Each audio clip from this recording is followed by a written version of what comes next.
Hello, hello, hello, and welcome back to another episode of Two Angles on Angling. This is Jordan with my co-host. It's Ryan, guys. What's up? We're coming at you on a Sunday night yet again. It's 5:12. 5:12 and getting pretty dark already. Yep. Had our first snowfall this afternoon. Got a little remaining. That's the only reason why it looks light out right now. Yeah, that's true. Snow. Yeah. Sunset is like 4:40 something. Yeah, wow. Well, there you I go. think I looked at that earlier. So, It's crazy. yeah, it's been an interesting few days weather-wise, rain and wind and now the snow. So, I have 2 days on the water this week. 4:58. 4:58, there you go. Crazy. Yeah. 2 days on the water this week with quite the story to go with one. So, we'll just start there. That was Friday. So, Friday, I was like, you know what? I'm going to get out, fish the canal for a bit, and just, the boat was running fine last week, but I know that it's supposed to get a little windy and stuff today. I don't want to push it just in case, God forbid something happens with the motor. I just want to make sure I can run it for several days knowing that it's, well, so I was fishing and I was like, you know what? I'm not catching anything. I think if I can just run out to this spot on the river real quick, I know I can catch a smallmouth. I'll be happy. I haven't caught a smallmouth in a while, and then I can just go back to the canal, finish off, and go back, put the boat on the trailer, and maybe catch another fish in the canal by chance. Well, I did accomplish the one goal, and that was to go catch a smallmouth on a spinnerbait too, which was awesome. Fought like hell. Had me extremely convinced that it was a much, much larger fish than it was with how hard it was fighting. I was like, oh my god, rod just doubled over. But absolutely beautiful fish, nice stripes on it, great color. How was the weedage? Very little weedage, Nice. almost no weedage. Which was a nice change of pace. So, as I am staring at Grand Island, I can see the rain falling down, and I'm like, all right, well, I'm going to be getting hit with that real soon, so I think it's about time I head back to the canal. So, I'm up on plane, everything's all fine and dandy. I'm like, this is great, like, I'm going to get there, just get to fish out the rest of my day. Well, before I got to the first water intake, it was getting a little rough. The wind was picking up, and that area with the current and everything, it can get pretty dicey, and especially when the wind is tunneling down there. So I'm going, and I'm riding fine. I'm feeling like nothing's going wrong whatsoever. I'm like, this is just another day on choppy water. But it is your boat. But it is. So, out of nowhere, I'm going, and I feel like everything sounds normal, but then I can feel that something's slowing down. And then all of a sudden, the boat just, when it comes off of plane, just sinks down. The water came over the back, and I'm like, son of a bitch. Nothing. Nothing. I'm like, alright, no motor again. So, check, trolling motor is good. Mid-river and a headwind. Yep, trolling motor is good. And so, mind you, with the wind and everything, so part of my mind, I'm like, okay, the trolling motor's working. Maybe I can fish my way to one of these places. I'm going like 3 miles an hour down the river, dude. I'm like, there's no way. It's not worth fishing at all. Like, the chances are very slim that I'm going to catch anything right now, and I just, Yeah, plus you got the stress Yes, exactly. being in that situation. So, I call my dad, and I'm like, all right, boom, I'm gonna head over to Gratwick. I'm like closer to the Grand Island side of the river, so I'm like, if I just aim straight across and I just keep on the trolling motor, at some point I should land over in Gratwick. And I did get in there to realize, the docks are completely out, which, not that it changed anything that much, because, well, How often did you run your trolling motor? Like, were you mainly just coasting with the current, or were you on it the whole time? While fishing? No, while you were going downstream. I was on it the whole time. Really? That's scary, dude. I would have just floated a lot of it. Like, Yeah. how much battery? Just because how many problems you've had Fair with enough. your trolling motor and batteries fair and enough. shit like that. Fair like, enough point. I had a lot of faith in the trolling motor. It felt strong. I didn't have any doubts in That's it. good. I've been in your situation So once in the river. And yeah. It was a different situation though. Like I hit a wake, and my drive shaft and my outboard just snapped. Oh yeah. And so I was just down in the water, and I had to get downstream. Thankfully, like Niawanda was only like a couple miles away, but when I just pointed the bow downstream and just let the current take it, and I would just pulse it every once in a while. So, a few things were going on in my head with that whole thing is, well, okay, so I got to Gratwick. Okay, clearly couldn't do anything there. The next viable option would then be Griffin, and a lot's going through my head. And I'm like, okay, well, the water level's a little low. Like, I wonder, like, with my luck right now, is there not going to be enough clearance in that sandy area to get through? Yeah, I was. So, but, in the situation, everything's going through my head. Yeah. Like, all of this. So, whatever. Without me being on the trolling motor, I was going like 3 something. And then if I was on it, I was going 5. I guess it's not that crazy different, but in my head, it's double, dude. Yeah, like it is crazy. Yeah, it is. I guess in my head, I was over miles. It's definitely significant. So in my head, I'm like, I've got it, so I'm gonna use it. So got in safe. Yeah, it sucked. It was, and the motor usually after such a XYZ amount of time, it will turn over, and it didn't. But we still had full trim ability, full graphs, power poles worked, so not entirely sure what's going on there. It's good you were able to get it into the boat launch and the current there over at Griffin. Yeah. So all worked out, but yeah, it's happened a few too many times. Yeah. Keep telling you, buddy. I know, cursed. So, anyways, the next morning I woke up and I still had the itch to fish because I just, with knowing what was to come, I knew I had very limited days left on the water. So I was like, I got to get back out on the canal and fish again. And it was much, much slower than the week before. I ended up catching 3 largemouth, 1 like 2.5 pounds or so. So it was a nice sized one, but all on a crankbait, and yeah, so ended up getting some time on the water. Just had the trolling motor, and that's all really needed. There was no wind or anything, and wasn't gonna be able to travel too far anyways too quickly on the canal anyways. So yeah, made the most of it. And hindsight, I wish clearly I would have just stuck in the canal and winterized my motor while it was still running properly.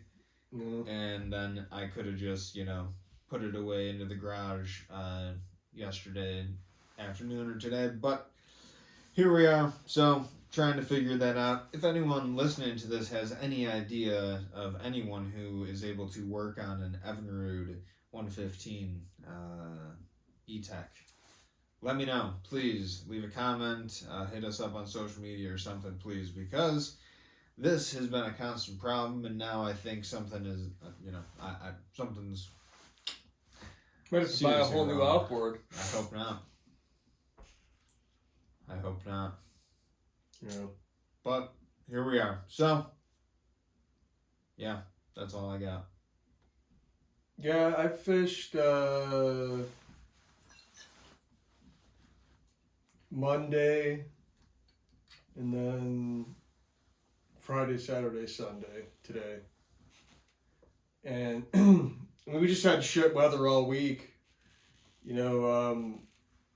It's been either raining, super windy. Today it snowed for the first of the season. Like,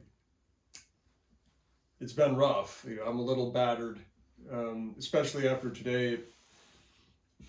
poured rain all morning, and we had a stiff east, and that turned into a north, and it just got even colder. And so I was, because of those conditions, I was stranded in the lower. That and the clients that I fished with, so we were down there, and I mean it's no secret. There's tons of people down there fishing. It is what it is in the fall. Catching Lakers, catching browns, occasional steelhead. I'm still getting walleyes pretty regularly down there too, and bass. I like when I'm down there, I try to do all of them, and see, like on a full day trip especially, it's like fish the whole thing, see how many different species you can catch instead of hanging out in the same drifts all day. So yeah, that's been that, man. It's that time of year where we have way less daylight than nighttime now, so it's like dark mostly. We've just been battered and bruised by nasty conditions this past really 2 weeks, and so I'm all right. I'm good. I'm making it, but it just doesn't feel great. Like it's fishing through it is can be painful. And and what the problem is when it's not shitty out, there's tons of boats out, so like you're never really in a good place. Like you're either suffering to catch a bunch of fish, or you're comfortable to catch less fish. So like, how do you there's no like optimal situation like where you would have in the spring through most of the summertime, where it doesn't matter what the conditions are, there's some fish that you can get on and catch a lot of them in the spring, whereas in the fall when it's huge, you're when the wind's blowing, there's only one place you can go, and that's the lower Niagara. You can fish sometimes parts of the upper Niagara, but if you compare like the handful of places that you can fish on the upper and the numbers and size of smallmouth to what you could do on the lower Niagara with the trout and smallmouth and like throw walleyes, like the two don't compare. Like there's just way more options down there like for different bigger species. And clients have given those options. They're gonna choose the latter every time. So you're confined to the river, and really you're confined to the lower. So like anybody who goes out, even on the crappiest days, is consolidated in the same place. And then when it's nice, lots of people go out. So, but there's fish there. If you go out and fish, you'll catch them. That's been the thing. I've been wanting to get out to Erie, but we've had so many huge days out there that it just hasn't been an option. This upcoming week is the same. I mean, it's supposed to get even colder tomorrow and snow, like stiff norths, like gusting into the 20s, that's harsh. That's like really harsh. Like when we get norths, we generally here like maybe it'll touch the teens when we get a north, but this is like gusting into the 20s. That's pretty hardcore. I bet you it's gonna push down a bunch of waterfowl though. But that's Monday. Tuesday, it warms up by a couple degrees and starts getting like that bottoms out. The north completely shuts off. The skies will open up. Everything will get really cold really fast, and then the wind's gonna pipe up from the southwest the following day, and it'll warm up by 10 degrees, and start raining, and and then went Tuesday, Wednesday, Thursday, it'll be blowing like crazy, and then who knows? So the system will likely get muddy. Like right now, the water clarity is about as perfect as it gets. If anything, it's borderlining on like getting slightly too clear. Tomorrow it'll get super clear. Like after tomorrow, it'll be like gin. So going into Tuesday, like you're gonna have super clear water in the morning.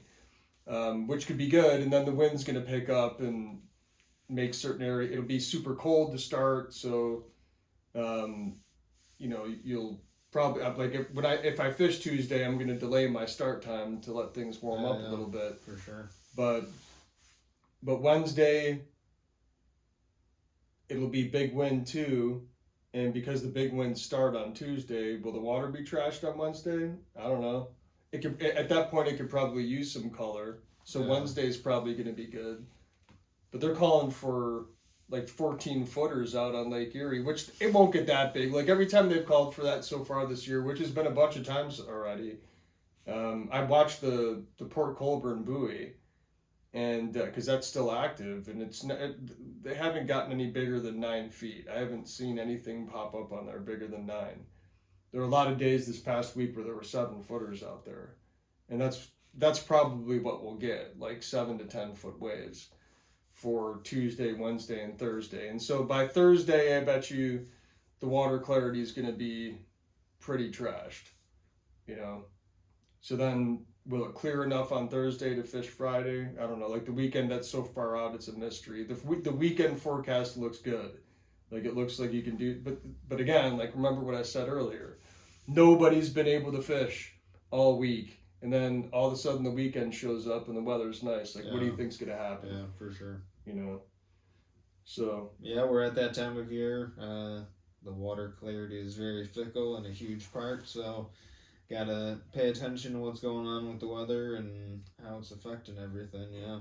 You know, but I don't know much about the tribs. I just know from talking to a couple guys that fish them today that they're pretty much all blown out. I bet you like the smallest ones, like silver and walnut, and I don't know if they're old fish. Like I don't stay in touch with the creek scene at all. No. I just know that not at all at this point of the year, like the creeks have got to be loaded up with steelhead. Like we've got like if they are going to be loaded up with steelhead, they are now, because we've had a bunch of rain over the past 3 weeks, like plenty of push for those fish to run up, especially like the cat and 18 Mile, and like walnut and silver. I'm sure even like Big Sister's got to push a fish. Like all the Ontario tribs still have tons of browns in them, and there's some handful of like fresh-ish kings, like maybe only been in a week looking kings. So you can definitely get on the Ontario tribs. They're in great shape. The Erie tribs, I'm pretty sure are mostly blown except for the small ones. But and it's supposed to rain. Like tomorrow it's going to snow, but then Tuesday, Wednesday it's supposed to rain. So who knows? Yeah. It's a weird fall. Yeah. Weird start to a fall. Sure. Kind of painful and just like a pretty drastic switch. Yeah, working through a lot of strife. To the point where it's like, I'm asking myself, how much frustration is it worth enduring? Like, let's pick our fights wisely and go out. Because like when you think about it, man, like I'm thinking about it as a guide from an income source, right? Because I'm thinking about, to me at this point of the year, it's all icing on the cake. I don't need these trips. Like I don't need them for. I'm already profitable, like I usually am by mid-October. Like more than profitable, like enough to cover my lifestyle and everything. So like everything from here on out is icing. And so if you think about your life as a predator, when you go out and to fish, like would you really choose a day that is just horrible? Like that in all likelihood it's gonna hurt you and burn more calories trying to harvest than what you'll actually yield from the harvest? Or would you wait, find an optimal day, and like super freaking capitalize on that day? Or like find something close to optimal, like tolerable, and capitalize on those windows. Like put in a lot of work during those windows and then hang it up. But that's why guiding is kind of unnatural in that sense, because you're going out and doing things that just a human normally wouldn't be doing. Like a normal human would stay inside. Like an Aboriginal hunter-gatherer type human that fishes would have stayed inside during that day, unless like something super desperate happened. Like like a bear raided their stash, or a fire took out all their food and their supplies or whatever. But for the most part, if it's pouring rain and like 35 degrees, you know, like most humans would say Yeah. that's probably like not a smart thing to go do. The reason why we can do it is because we have the technology and the clothing and the gear to be able to do it. But it's not like, but so what? You know, like, is that worth it? You know, it's just an interesting question. Yeah. There's times in my life where I would have said that if you fish through hardcore, like harsh conditions, that's hardcore, and like that you're an animal or whatever. There was a time in my life where I used to think that, and the reality is at this point in my life, I've fished through all those conditions, and I don't feel like I came out of them more hardcore. I recall fishing through those conditions and catching fish. I recall fishing through those conditions and not catching fish. I recall the pain of those situations and like and they were, I'm not going to say they were formative experiences, they were experiences, you know, like they were okay. So I felt extreme pain and caught of being super cold and caught fish through it and dealt with drama with my boat and all of that, because it's so freaking cold out. Or you're fishing through like what I fished through today. And I'm not saying that I'm too old for it. I'm just saying I've done it a lot. And why? What is the reason for doing it? So the only reason that's justifiable is that, in my mind, is that your clients like just really want to, regardless of what it's going to be like. Even if I say to them, it is going to be an excruciatingly painful experience. Like, and I am built, I've dealt with these experiences. I know what it feels like, and I'm happy to endure them. It's fine with me. What else am I could sit inside. You know, like I could sit inside, or I could float around with you for 6 or 7 hours, or 4 to 7 hours, whatever. Like, what do you want to do? If you want to endure pain, man, let's go. Like, just recognize the fact that in some sixth sense, you are paying me to put you through pain, or to be there for you as you experience pain, punctuated by the adrenaline rush of catching fish. You know, but that's the kind of the wild scenario there. And look, I'm like all about playing that game. I think a lot of people think in their minds that it would be great to play that game, but then once they start playing it, they're like, "Oh, dude, this isn't what I want to do." And so, what's the solution to that? Like, a message to any of my current clients or future clients. Like, I was thinking about this today. Book multiple days. Book multiple days throughout the month, and I'm not gonna I wouldn't hold you accountable to all of them, but book what you can, and we'll get out when it's optimal. You got the options. And people pick not everybody's got that kind of schedule, but if you do, because I look at it as like gambling or insurance.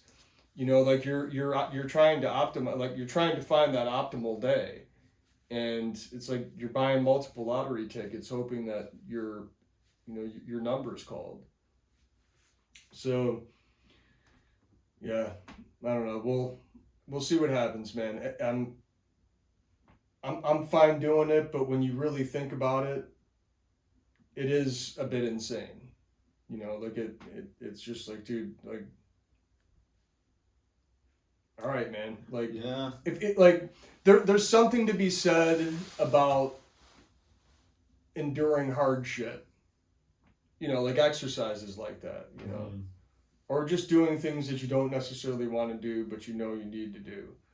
Like putting yourself through periods of discomfort. There's something to be said about that and building hardness of character. I'm 48, man. I've lived a freaking crazy ass life, up to this point, and I'm going for a long time.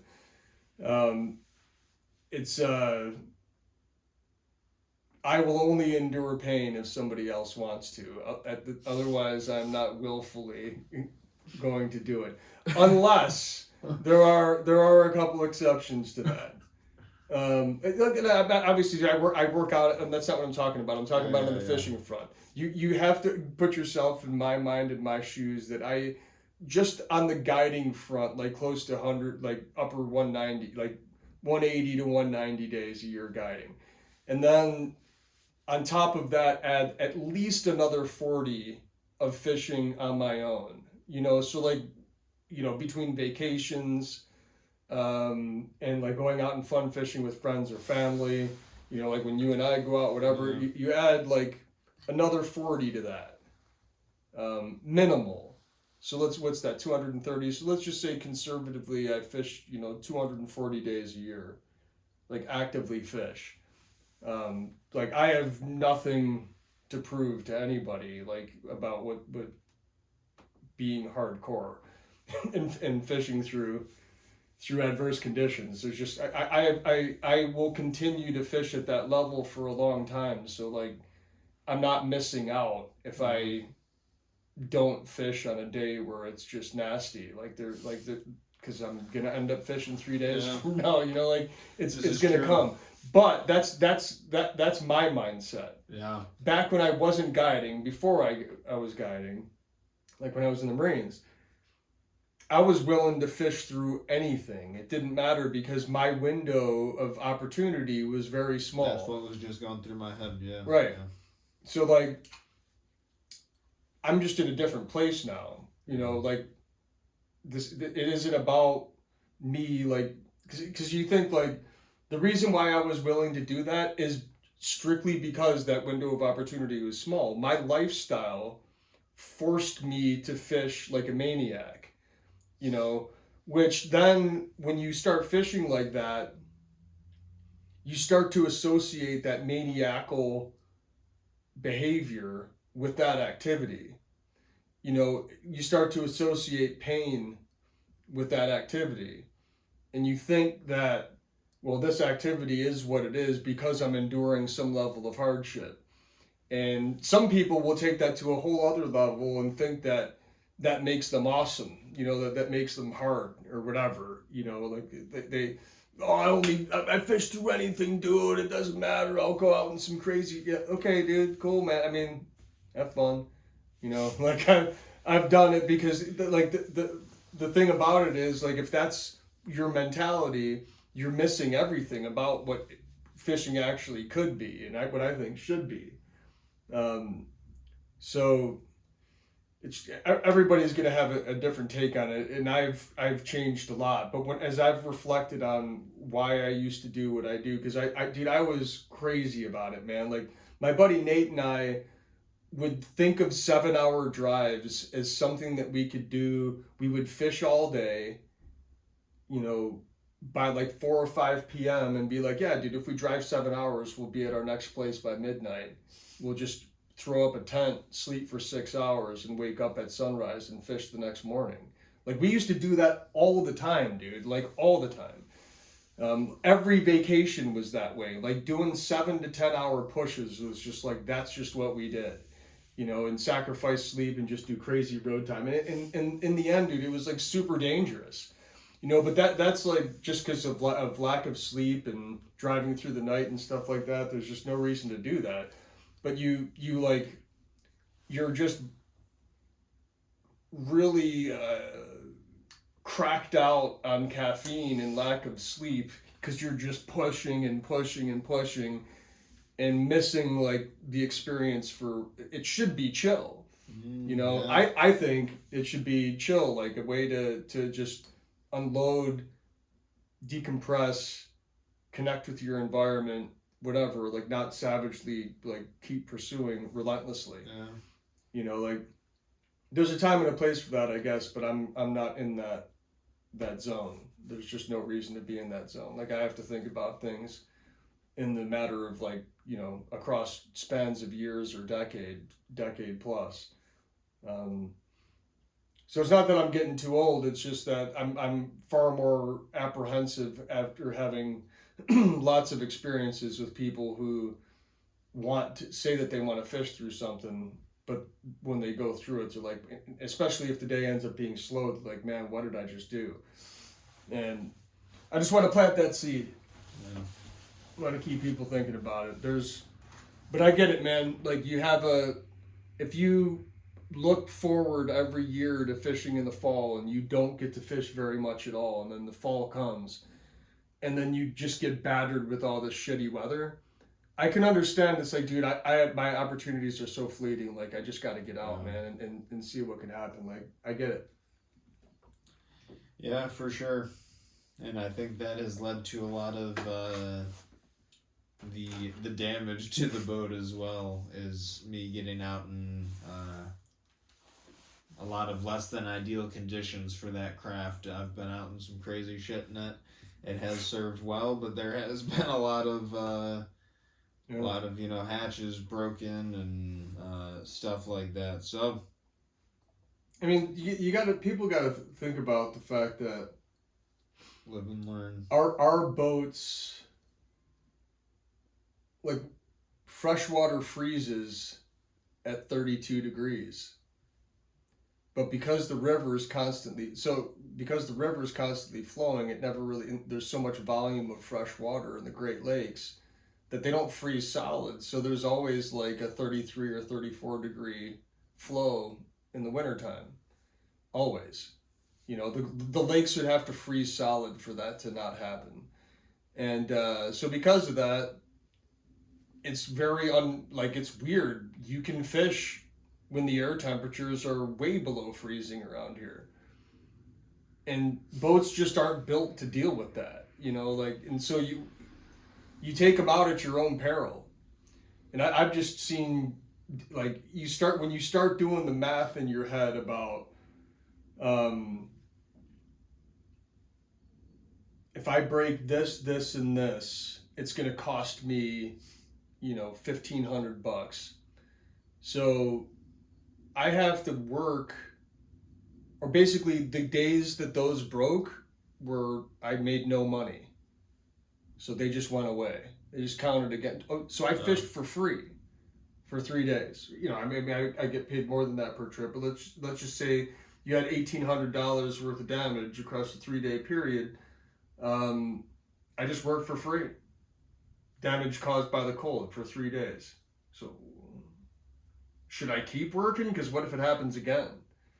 You just end up spinning your wheels, and for what?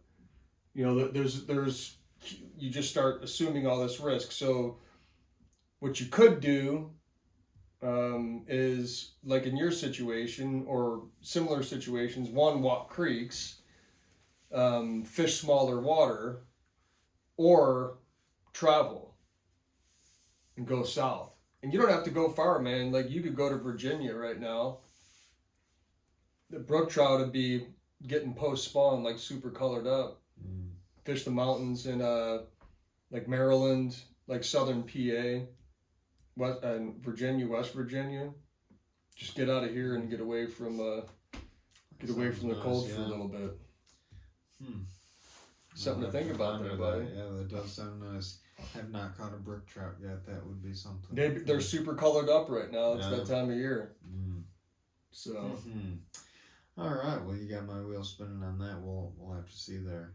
I have no intentions or plans thus far, really, of fishing this upcoming week. Got to figure out things with the boat and getting that put away and all that. So that's kind of on the back burner for now. But who knows what's coming in the weeks ahead as well. So yeah, that's all I got. I'm good too, brother.